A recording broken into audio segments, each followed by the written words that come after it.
Hola, ¿qué tal? En este video vamos a resolver algunos ejercicios del trabajo práctico de gabinete número 9, que se trata de estabilidad del punto de reposo, más que nada que con las técnicas de compensación y estabilización, más el cálculo de disipadores de calor. Bien, acá tenemos un ejercicio donde se está compensando al transistor mediante el uso de un diodo.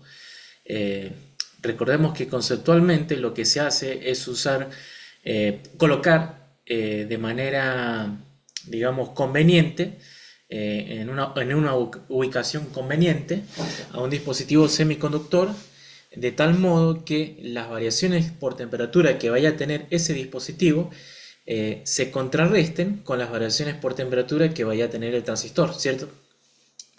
Hay varias formas de hacerlo. El ejercicio 9.2 muestra una de ellas.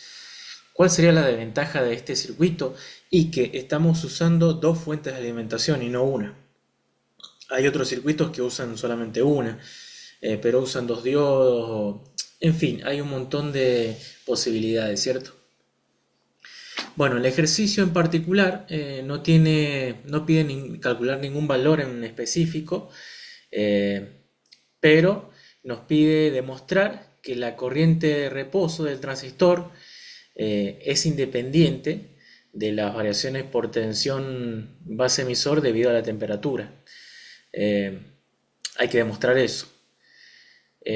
Para ello nos da algunas consignas que son que la corriente absorbida por la base del transistor es despreciable frente a la que circula por el resistor R2, es decir, el divisor de tensión se comporta prácticamente de manera ideal. ¿Y qué más? Mencioné algunas posibles desventajas respecto del circuito anterior, ya mencionamos algunas de ellas. Esto lo tienen que ir comparando con la guía, ¿cierto? A medida que van resolviendo los ejercicios. Bien, empecemos. Tenemos este circuito. Vamos a reducirlo primero. Vamos a aplicar teorema de Thevenin y como ¿cómo se llama? La corriente de base despreciable, quiere decir que la tensión de base respecto a masa es prácticamente la tensión de Thevenin. Entonces, en este caso, la tensión de base es directamente la tensión de Thevenin, que en este caso viene dada por BCC y el divisor de tensión entre R1 y R2, ya que eso está puesto directamente a masa, R2. Entonces acá tenemos que la tensión de base viene dada por esta expresión, que es igual a la tensión de Thevenin, en este caso en particular.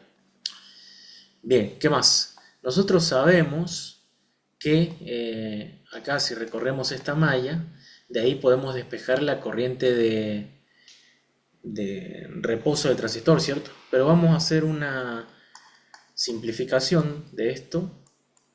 Nos queda así, ¿cierto? Resistencia de emisor.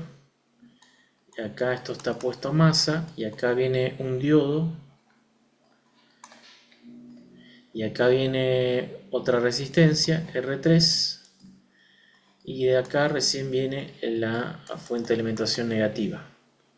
Esto sería la B de Thevenin, ¿cierto? Y la resistencia de Thevenin la despreciamos porque la corriente de base es despreciable. Entonces por eso podemos hacer esta aproximación. Y después acá, bueno, viene la resistencia del colector con más BCC. Bien, entonces de este circuito vemos que podemos despejar la corriente de reposo, ¿cierto? Así que vamos a copiar esto.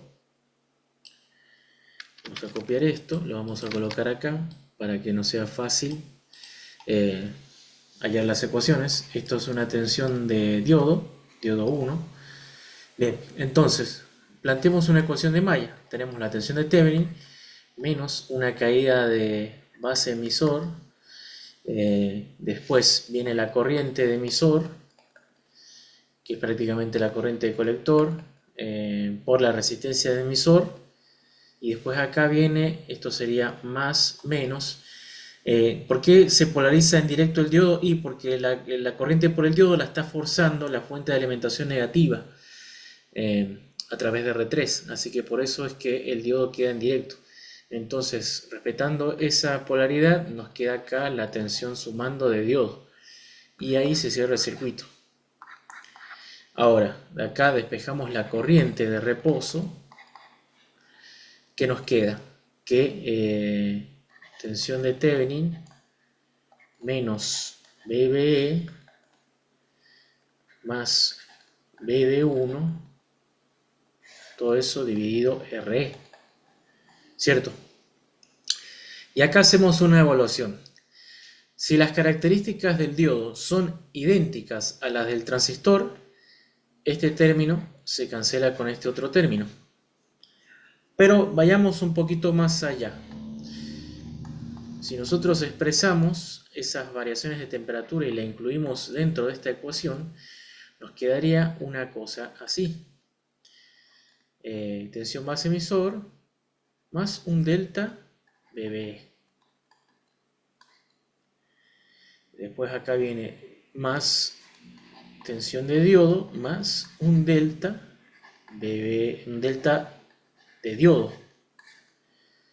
Ese delta obviamente es función de la temperatura. Y acá es donde se ve la cancelación. Si las características por temperatura de cada dispositivo semiconductor son iguales o muy parecidas, estas variaciones se van a contrarrestar. Porque fíjense que en el primer caso está restando, en el segundo está sumando, se van a cancelar.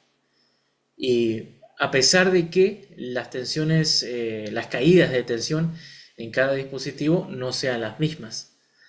Eso mucho no nos importa. Lo que nos importa es que las variaciones por temperatura sean las mismas, para que así se contrarresten estas variaciones y la corriente quede estabilizada, ¿cierto? Entonces, ahí ya tenemos resuelto el primer ejercicio. Obviamente esto de manera ideal, aquí quedaría igual. Quedaría BCC R2 R1 más R2 por RE. Y la corriente de emisor es independiente de la beta o de las variaciones por temperatura. Esto sería de manera ideal, ¿cierto? Siempre y cuando las caídas de tensión en el diodo y en el transistor sean las mismas y las variaciones por temperatura también sean las mismas. Bien, vamos al ejercicio 9.9, que tiene que ver con el cálculo de disipadores. Bien, acá dice, para el circuito de la figura, determinar la necesidad de colocar disipador si la temperatura ambiente a la que se va a someter el circuito es de 30 grados Celsius. En caso afirmativo, encontrar la condición de resistencia térmica que deberá cumplir dicho disipador.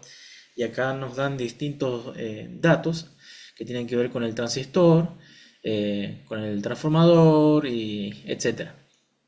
Acá tenemos una curva de degradación de potencia. Fíjense que se nos da para temperatura de carcasa y para temperatura ambiente. Bien, ¿cuál es la mecánica que hay que seguir para determinar si un transistor o cualquier elemento semiconductor, al menos de la manera que lo vamos a trabajar nosotros acá en esta materia, necesita o no disipador? Para empezar tenemos que calcular la potencia que va a disipar ese dispositivo, en este caso el transistor.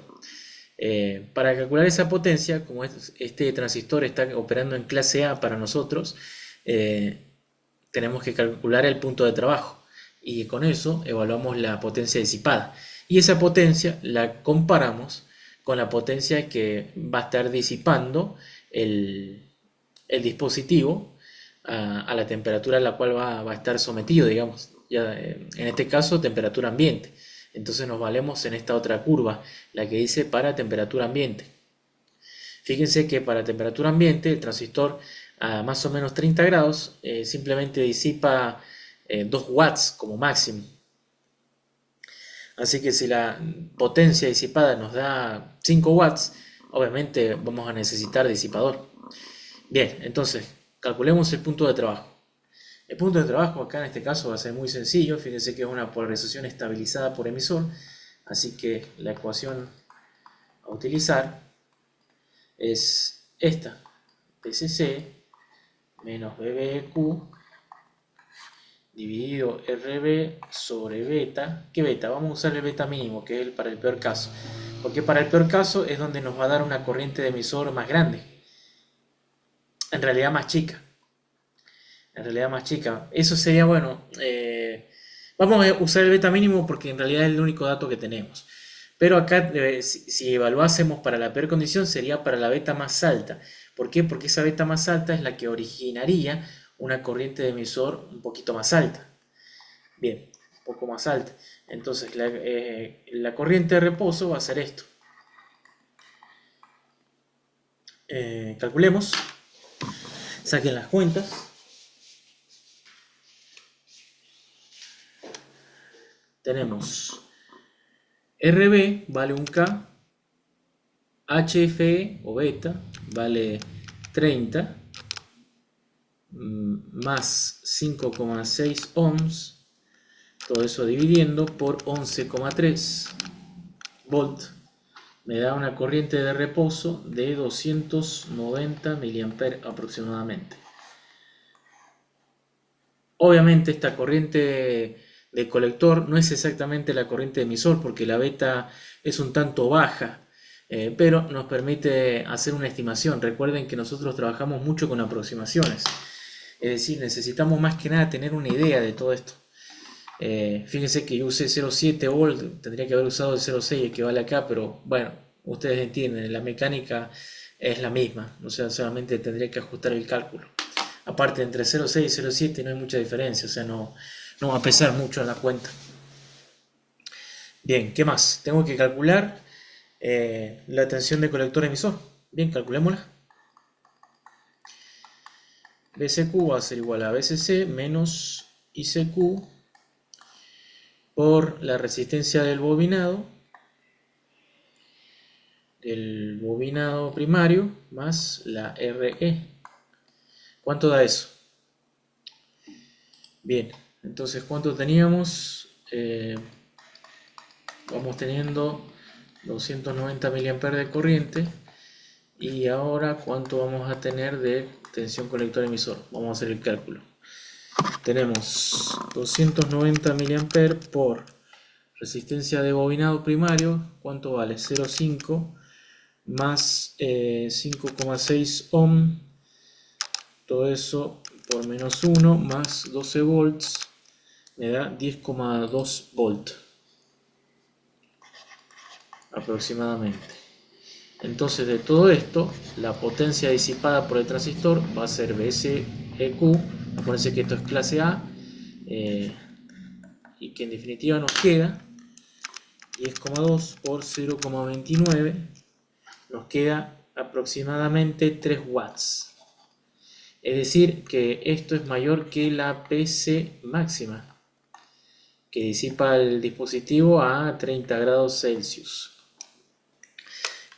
Eso lo podemos ver fácilmente en esta gráfica, donde la máxima potencia que disipa más o menos a 30 grados, fíjense que es 2 watts, así que vamos a tener que calcular,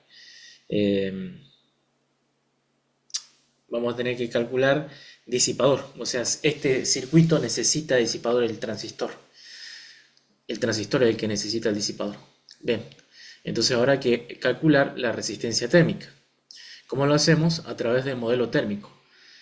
El modelo térmico, ¿cuál es? Y es como una especie de ley de Ohm térmica, ¿cierto?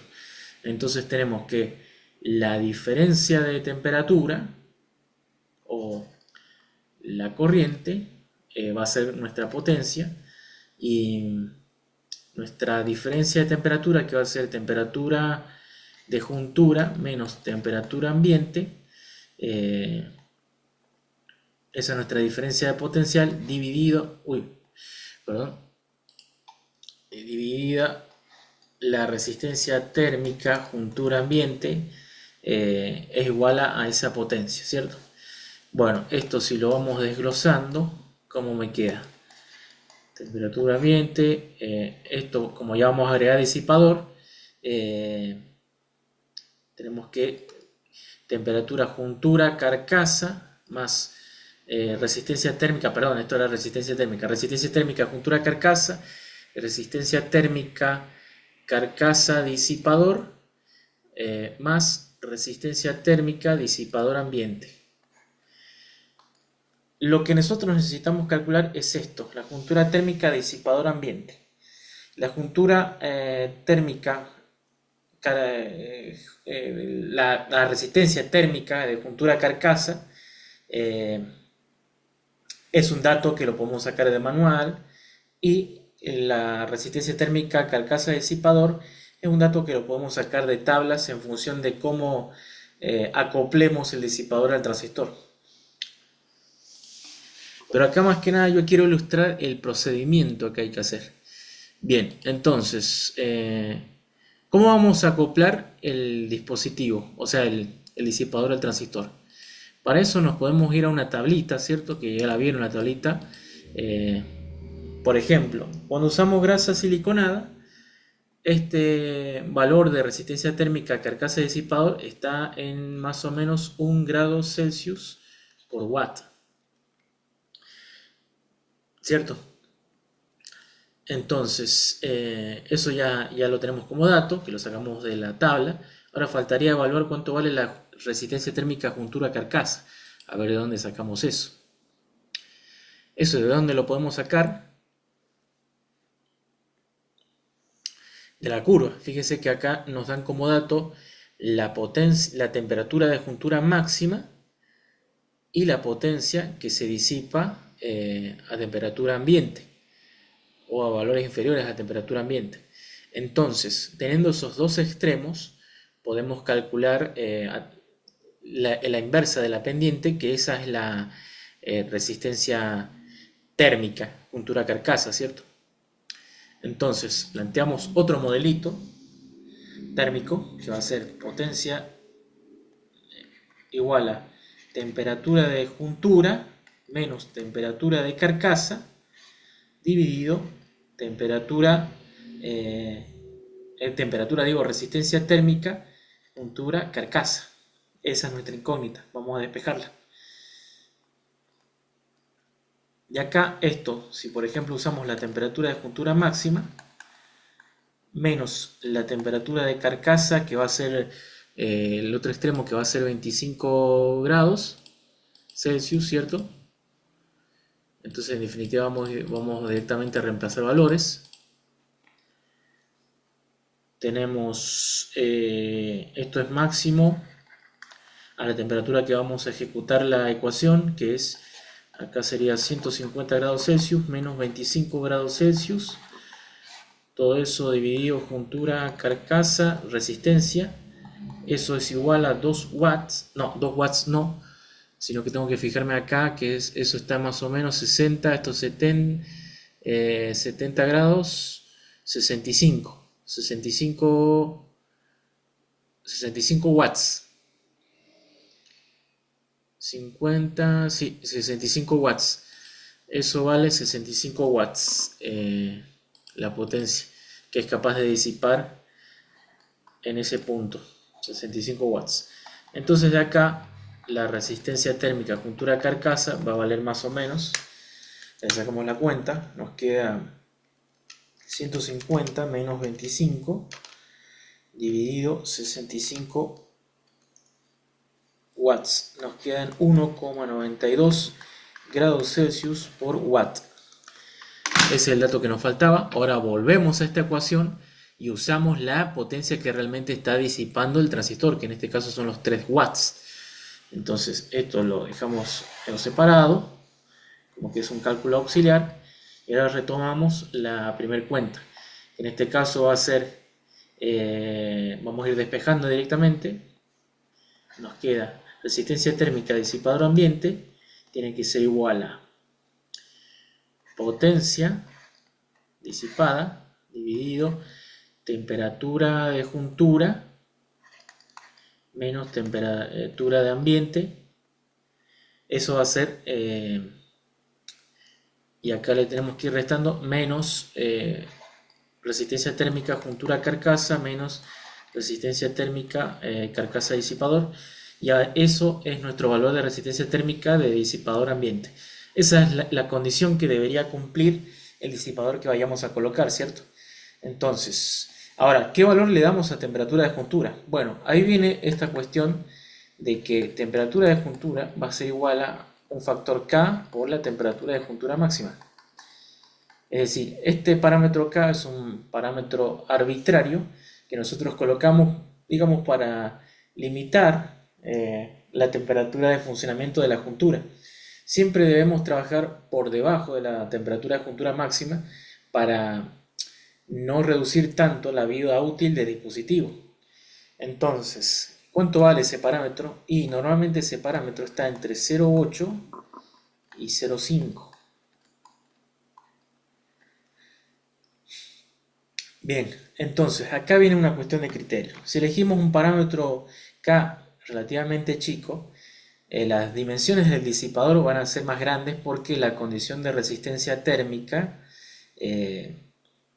va a reducirse, digamos. Vamos a tener un valor de resistencia térmica que cumplir bastante chico y el disipador va a ser grande. En cambio, si elegimos que el transistor trabaje un poco más caliente, por ejemplo 0,8, el disipador va a ser más chico y también vamos a estar un poco más holgados con la condición de resistencia térmica de disipador ambiente que vamos a tener que cumplir. ¿Se entiende? O sea, a disipador más grande, menor resistencia térmica. A disipador más chico, mayor resistencia térmica. ¿Se entiende? Así es la cuestión.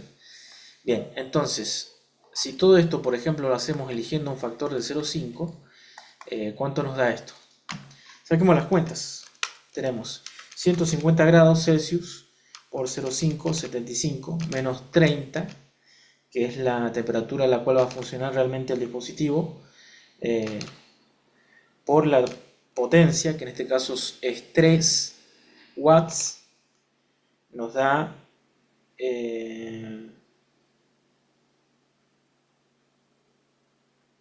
0,3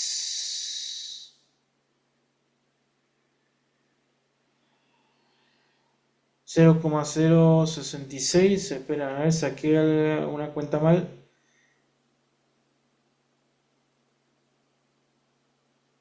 Claro, yo puse mal la ecuación. Perdón, acá me equivoqué yo. Ya me parecía raro. Esto lo vamos a corregir. Acá quedaría. Hice mal el despeje, perdón. Perdón que me equivoqué. Esto es así. Ahora sí me va a dar un valor razonable. Perfecto. Ahora sí.